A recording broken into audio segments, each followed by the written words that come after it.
folks, you're here with Illumination Landscape and Lighting. We're here to show you how to winterize your secondary sprinkler system. Just a side note before we get started, this is not for culinary sprinkler systems, but primarily for secondary sprinkler systems. So we'll get to it. To start off, we're going to locate our secondary water main valve. This is typically located near the street or in your park strip, and it typically is under a purple box, purple lid. So you're going to open that up. Inside here you may have a few different shutoff options. Ours is a brass valve shutoff, so we're going to take it and turn ours counterclockwise using a wrench and get it to this locking position. Notice that you can lock it, no need, but it is now in the shutoff position. Second step that we're looking to do is find our secondary water spigot in our yard. Please note that this is not a spigot connected to your home, but rather a standalone spigot in your yard. Once you are at that spigot, to also confirm that it is part of your secondary water system, you can open it up. You'll confirm that no water is coming out of that right now because we just shut that secondary water system off at the source. Once we are here, we are going to attach this secondary water hose connection to air compressor fitting that we have found at a sprinkler supply store. This can be Dirk's Plumbing, Sprinkler Supply World. Any store will work for sprinkler supplies. You're going to take that fitting, screw it onto the hose connection,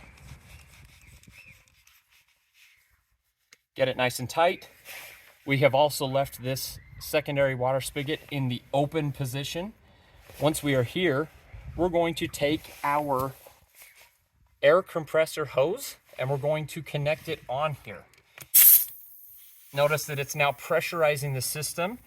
Now with the air compressor, just a note, you can use a pancake compressor. Any compressor will do. It just may require that you clean out the valves multiple times. So larger works best, but any will do. Here we're using a 26-gallon air compressor today. Like I said, any size will do, but we want to make sure that when we're using this, that we do not use more than 70 psi at a time. Even though your tank can hold maybe 150 psi, we want to make sure that we take this regulator and turn it down to 70 psi when we're blowing out the zones. Our third step now is to start blowing each zone out, zone by zone. You can either do this through the app that you have for your sprinklers, or manually at the timer, or by manually opening each zone and allowing air to go through each zone at a time. Right now, we're going to focus by showing you how to open them manually. To do this, you will open either the bleeding screw down here or this set screw above on top. You will either one turn it counterclockwise about 1/4 of an inch. This will open the zone and bleed out. When you do this, you'll want to allow it to bleed out for 15 to 20 seconds and shut that off by turning it clockwise.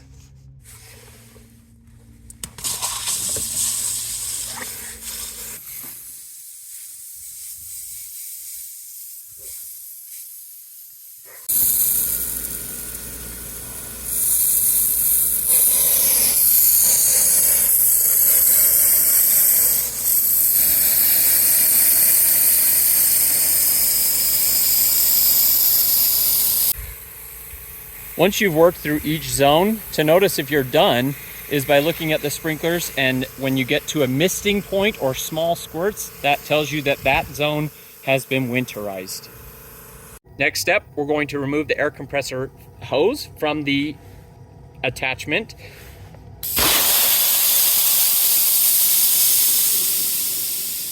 This removes any pressure from the system. This last step is not necessary, but adds another level of protection for your sprinklers from freezing. To do this, you're going to open each valve counterclockwise This turns the valves into the on position and opens the system so that any pressure that builds up will not allow any freezing or cracking. We encourage you to do this step for each valve within your sprinkler system. That's it. Your winterization process is complete. Thanks for watching today. And a side note, if you do not have the time or resources to winterize your sprinklers, give Illumination Landscape and Lighting a call today for pricing and availability.